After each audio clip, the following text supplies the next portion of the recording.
നിയമസഭാ തെരഞ്ഞെടുപ്പിൽ നേരിട്ടത് നാണം കെട്ട ലജ്ജാകരമായ തോൽവിയെന്ന് CPIM കേന്ദ്ര കമ്മിറ്റി അംഗമായ PK ശ്രീമതി. തോൽവി പഠിക്കും, പരിശോധിക്കും. തോൽവിയുടെ ഉത്തരവാദിത്തം ഒരാളിൽ അടിച്ചേൽപ്പിക്കാൻ സാധിക്കില്ലെന്നും PK ശ്രീമതി ഡൽഹിയിൽ പറഞ്ഞു. പ്രഖ്യാപിച്ച വാഗ്ദാനങ്ങൾ UDF സർക്കാർ നടപ്പിലാക്കുന്നത് സ്വാഗതാർഹമെന്നും PK ശ്രീമതി പറഞ്ഞു. ആ ആശാപ്രവർത്തകർക്ക് അവർക്ക് നൽകുമെന്ന് പറഞ്ഞ അലവൻസ്, വർദ്ധിപ്പിക്കുമെന്ന് പറഞ്ഞ അലവൻസ് വർദ്ധിപ്പിക്കാൻ തീരുമാനിച്ചു എന്ന ക്യാബിനറ്റ് തീരുമാനം ഞാൻ വളരെ സന്തോഷത്തോടെ തന്നെയാണ് സ്വാഗതം ചെയ്യുന്നത്.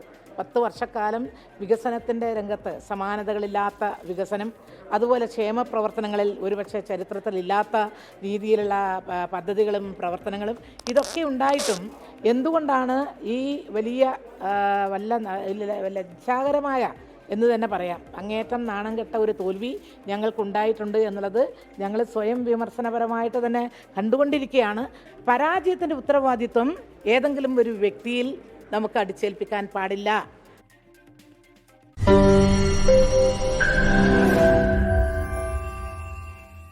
ലോകത്തെവിടെയായാലും ഏത് സമയത്തും 24 വാർത്തകളും ഓഗ്മെന്റഡ് റിയാലിറ്റി പാക്കേജുകളും എക്സ്പ്ലെയിനറുകളും വിശദമായി കാണാൻ ഞങ്ങളുടെ YouTube ചാനൽ നിങ്ങൾക്ക് സബ്സ്ക്രൈബ് ചെയ്യാം.